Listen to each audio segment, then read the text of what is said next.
अगर आप 2025 matric board परीक्षा की तैयारी कर रहे हैं तो आज का यह क्लास आप लोगों के लिए बहुत ही ज़्यादा महत्वपूर्ण होने वाला है, क्योंकि आज के इस क्लास में 10th फिजिक्स के चैप्टर नंबर 2 मानव नेत्र एवं रंग बिरंगा संसार के पूरे चुने गए मोस्ट इंपोर्टेंट ऑब्जेक्टिव क्वेश्चन आप लोगों को बताने वाले हैं।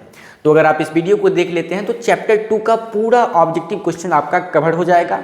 इससे पहले हमने चैप्टर 1 का पूरा ऑब्जेक्टिव बता चुके हैं। अगर आप लोगों ने उस वीडियो को नहीं देखा है तो इस वीडियो को अच्छे से जरूर देख लीजिए। और हाँ, अगर आप चैनल पर नए हैं तो इस चैनल को सब्सक्राइब कर लीजिए और लाइव क्लास शाम 7 PM में डेली प्रत्येक दिन होता है, तो आप उसको जरूर ज्वाइन करिए। तो आइए आज के इस बेहतरीन सेशन को स्टार्ट करते हैं। और हाँ, अगर आप चैनल पर नए हैं तो चैनल को सब्सक्राइब कर लीजिए और अपने दोस्तों में इस वीडियो को जरूर शेयर कर दीजिए। यह आपसे एक छोटा सा रिक्वेस्ट है। तो आइए आज के इस बेहतरीन सेशन को स्टार्ट करते हैं।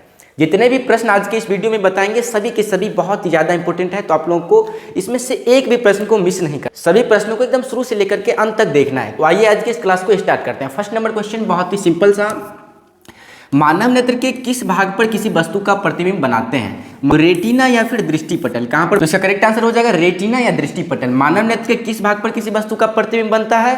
तो रेटिना या दृष्टिपटल, आपको याद रखना है। नेक्स्ट क्वेश्चन, हाँ, तारों के टिमटिमाने की व्याख्या किस सिद्धांत पर आधारित है? मतलब तारों का टिमटिमाना किस सिद्धांत पर आधारित है? तो यह हो जाता है प्रकाश के अपवर्तन के सिद्धांत पर। किस सिद्धांत पर? अपवर्तन के सिद्धांत पर। तो आपको इसको याद रखना है।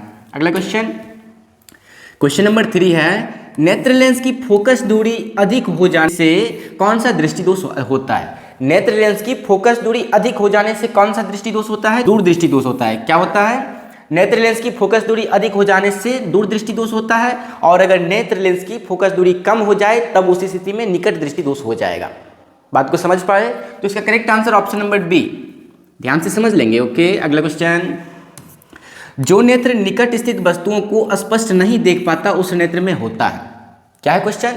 जो नेत्र निकट स्थित वस्तुओं को स्पष्ट रूप से नहीं देख पाता उस नेत्र में क्या होता है? तो उस नेत्र में दूरदृष्टि दोष होता है। यहीं पर अगर आपसे क्वेश्चन पूछा जाता, जो नेत्र दूर स्थित वस्तुओं को स्पष्ट नहीं देख पाता है तो उस नेत्र में कैसा दोष होगा? तो निकट दृष्टि दोष। समझ गए ना बात को? नेक्स्ट क्वेश्चन ध्यान से समझ लेना है। श्वेत प्रकाश की किरण जब किसी प्रिज्म से होकर गुजरती है तब जो रंग सबसे अधिक विचलित होता है वह है। तो सबसे अधिक विचलित होने वाला रंग बैगनी हो जाएगा। कौन सा हो जाएगा? बैगनी। Option number C correct answer. अगला क्वेश्चन, जरा दूरदर्शिता, ठीक है, दृष्टि दोष कितने प्रकार के? तो 4 प्रकार के, निकट दृष्टि दोष, दूरदृष्टि दोष, जरा दूरदर्शिता और आबेंदुकता। तो जरा दूरदर्शिता से पीड़ित व्यक्ति अगर किसी के आंख में जरा दूरदर्शिता हो जाए तो उसको ठीक करने के लिए किस प्रकार के लेंस का प्रयोग किया जाता है? तो उसके लिए बाइफोकल लेंस का प्रयोग किया जाता है। कि कौन सा लेंस प्रयोग किया जाता है? Bifocal lens. और किसी की आंख में निकट दृष्टि दोष हो जाए, निकट दृष्टि दोष, तो निकट दृष्टि दोष को दूर करने के लिए कौन सा लेंस का प्रयोग करेंगे बाबू? अवतल लेंस की, ठीक है। और निकट दृष्टि दोष को दूर करने के लिए अवतल लेंस, दूर दृष्टि दोष को दूर करने के लिए उत्तल लेंस, और यहाँ पर हो जाता है जरा दूरदर्शिता। जरा दूरदर्शिता को दूर करने के लिए बाइफोकल लेंस, और अपना है आबिंदुकता को दूर करने के लिए बेलनाकार लेंस का प्रयोग किया जाता है। इस चारों दृष्टि दोष के प्रकार को किस लेंस से दूर किया जाता है, ये चीज़ें आपको अच्छे से याद रखना है।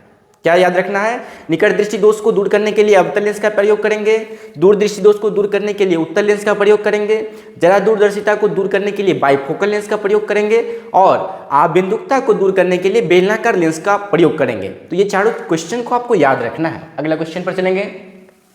देखिए, एक स्वस्थ मानव नेत्र के लिए निकट तथा दूर बिंदु क्रमशः होते हैं। एक स्वस्थ मानव आंख के लिए निकट तथा दूर बिंदु होता है। तो निकट होता है 25 सेंटीमीटर और दूर होता है अनंत। मतलब option number D correct answer हो जाएगा, 25 सेंटीमीटर तथा अनंत।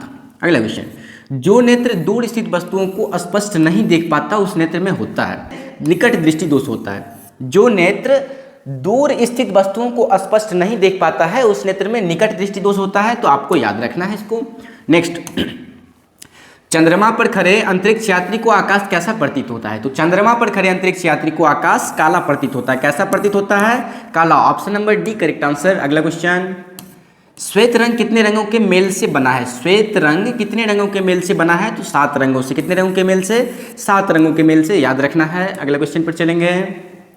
दृश्य प्रकाश में किस रंग का तरंग दैर्घ्य अधिकतम होता है? किस रंग का तरंग दैर्घ्य सबसे अधिकतम होता है? तो लाल रंग का तरंग दैर्घ्य सबसे अधिकतम और बैगनी रंग का तरंग दैर्घ्य सबसे कम होता है। ये दोनों आपको याद रखना है। किस रंग का तरंग दैर्घ्य सबसे अधिकतम होता है? लाल। और किस रंग का तरंग दैर्घ्य सबसे कम होता है? तो बैगनी।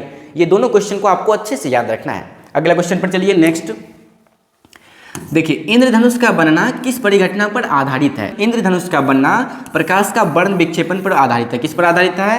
प्रकाश का वर्ण विक्षेपण पर। नेक्स्ट क्वेश्चन, सामान्य मानव नेत्र का दूरबिंदु क्या है? अनंत। सामान्य मानव आंख के लिए दूरबिंदु की बात करें तो अनंत, और निकट की बात करें तो 25 सेंटीमीटर। अगला क्वेश्चन, निकट दृष्टि दोष वाले व्यक्ति के चश्मे में होता है। अभी हमने बताया निकट दृष्टि दोष दूर करने के लिए कौन सा लेंस का प्रयोग करेंगे? तो अवतल लेंस का। कौन सा लेंस? अवतल lens. Option number B correct answer. अगला क्वेश्चन पर चलिए, समझ रहे ना, मानव नेत्र में उपस्थित लेंस है। मानव नेत्र में कौन सा लेंस उपस्थित है? बताएंगे सभी लोग। अवतल, कोई लेंस नहीं, उत्तल या फिर इनमें से कोई नहीं। तो उत्तल लेंस, मानव नेत्र में कौन सा लेंस उपस्थित है? तो उत्तल लेंस आपको याद रखना है। अगला क्वेश्चन देखिए, दीर्घ दृष्टि दोष के निवारण के लिए, दीर्घ मतलब होता है क्या? दूर दृष्टि दोष। क्या होता है? दूर दृष्टि दोष के निवारण के लिए उपयोग किया जाता है। तो दूर दृष्टि दोष को दूर करने के लिए कौन सा लेंस का प्रयोग किया जाता है? उत्तल लेंस का। कौन सा लेंस का? उत्तल लेंस। निकट दृष्टि दोष को अवतल लेंस से दूर किया जाता है और दूर दृष्टि दोष को उत्तल लेंस से। ओके, नेक्स्ट, प्रिज्म से प्रकाश की कौन सी परिघटना घटती है? प्रिज्म से प्रकाश की कौन सी परिघटना घटती है? परावर्तन, अपवर्तन, वर्ण विक्षेपण या इनमें से कोई नहीं। तो प्रिज्म से बात करें तो वर्ण विक्षेपण की घटना घट सकती है और घटती है। ओके, अगला क्वेश्चन, प्रकाश के किस रंग का तरंगदैर्घ्य सबसे कम होता है? अभी हमने आपको बताया किस रंग का तरंगदैर्घ्य सबसे ज्यादा, तो लाल का तरंगदैर्घ्य सबसे ज्यादा होता है, और कम की बात करें तो बैगनी रंग का तरंगदैर्घ्य सबसे कम होता है। नेक्स्ट, आकाश का रंग नीला प्रतीत होता है किसके कारण? आकाश का रंग नीला प्रतीत होता है। बाबू बताएंगे आप लोग, प्यारे विद्यार्थी जी, आकाश का रंग नीला प्रतीत होता है किसके कारण? तो आपको याद रखना है प्रकाश के प्रकीर्णन के कारण। किसके कारण? प्रकाश के प्रकीर्णन के कारण प्रकाश का रंग नीला प्रतीत होता है। किसके कारण? तो बाबू आप लोग याद रखेंगे प्रकाश के प्रकीर्णन के कारण। अगला क्वेश्चन, एक साधारण प्रिज्म कितने सतहों से घिरा होता है? तो एक साधारण प्रिज्म बाबू 5 सतहों से घिरा होता है। क्या रखेंगे याद आप लोग? एक साधारण प्रिज्म 5 सतहों से घिरे रहते हैं। ओके, अगला क्वेश्चन पर चलेंगे, किसी माध्यम में छोटे छोटे कणों के निलंबन को कहा जाता है। किसी माध्यम में छोटे छोटे कणों के निलंबन को क्या कहा जाता है? कोलाइड कहा जाता है। क्या कहा जाता है? कोलाइड। समझ गए ना, किसी माध्यम के छोटे छोटे कणों के निलंबन को कहा जाता है कोलाइड। आपको याद रखना है। नेक्स्ट क्वेश्चन, हाँ, इस क्लास में जितने भी क्वेश्चंस आप लोगों को बता रहे हैं उस सभी को आपको अच्छे से याद कर लेना है। और आप सभी से एक छोटा सा रिक्वेस्ट है कि आप सभी इस वीडियो को अपने दोस्तों में जरूर शेयर करेंगे। तो यह छोटा सा रिक्वेस्ट हमारा आप लोग जरूर मानेंगे और जरूर करेंगे, ये हमें पूरी उम्मीद है। तो प्लीज़ आप लोग अपने दोस्तों के बीच इस वीडियो को शेयर जरूर करें, और लाइव क्लास डेली 7 PM में जुड़ना नहीं भूलें। ओके, ठीक है बाबू। देखिए क्वेश्चन नंबर 22 को ध्यान देना है। नेत्रगोलक का व्यास लगभग होता है। नेत्रगोलक का व्यास की बात करें तो बाबू 2.3 सेंटीमीटर होता है। कितना होता है? 2.3 सेंटीमीटर। ओके, इसको याद रखना है। अगला क्वेश्चन नंबर 23 है बाबू, ध्यान देंगे। आंख में प्रवेश करने वाले प्रकाश की मात्रा को कौन नियंत्रित करता है? तो परितारिका नियंत्रित करता है। कौन नियंत्रित करता है? परितारिका। ऑप्शन नंबर ए याद रखना है। नेक्स्ट क्वेश्चन, आबिंदुकता नेत्र दोष वाले व्यक्ति के चश्मे में किस तरह के लेंस दोष का निवारण होता है? ध्यान देंगे, आबिंदुकता किसी के नेत्र में है तो उसके लिए कौन सा लेंस का प्रयोग करेंगे? तो अभी हमने आपको बताया बेलनाकार लेंस का। Option number B. ठीक, अगला क्वेश्चन पर चलिए। ऐसा कौन सा रंग है जिसका खतरे के सिग्नल के रूप में उपयोग किया जाता है? खतरे के सिग्नल के रूप में किस लेंस का प्रयोग किया जाता है? सॉरी, किस रंग का प्रयोग किया जाता है? तो लाल रंग का। खतरे के सिग्नल के रूप में किस रंग का प्रयोग किया जाता है? लाल रंग का। ये तो सभी विद्यार्थी को पता होगा। अगला क्वेश्चन, सूर्योदय और सूर्यास्त के समय सूर्य का गोला दिखता है। सूर्य क्या होता है? सूर्य तो वैसे राउंड है, मतलब सूर्य गोल है, लेकिन अगर सूर्योदय और सूर्यास्त के समय सूर्य कैसा दिखता है? तो चपटा दिखता है। ठीक है, कैसा दिखता है बाबू? चपटा। नेक्स्ट देखिए, लाल गुलाब को हरे प्रकाश में देखा जाए तो यह कैसा प्रतीत होगा? अगर लाल गुलाब को हरे प्रकाश में देखा जाए तो वह काला दिखाई देगा। कैसा दिखाई देगा? काला। Option number C correct answer. कैसा दिखाई देगा? ध्यान दीजिएगा, काला दिखाई देगा। अगला क्वेश्चन पर चलेंगे। प्रकाश का प्राथमिक रंग है, प्राथमिक वर्ण है। प्रकाश का प्राथमिक वर्ण है, प्राथमिक रंग है, तो लाल भी प्रकाश का प्राथमिक रंग, नीला भी, हरा भी, और तीनों। तो option D is the correct answer of this question. Okay, देखिए, उदय और अस्त होते समय सूर्य दिखाई देता है। क्वेश्चन नंबर 29 है आपके सामने।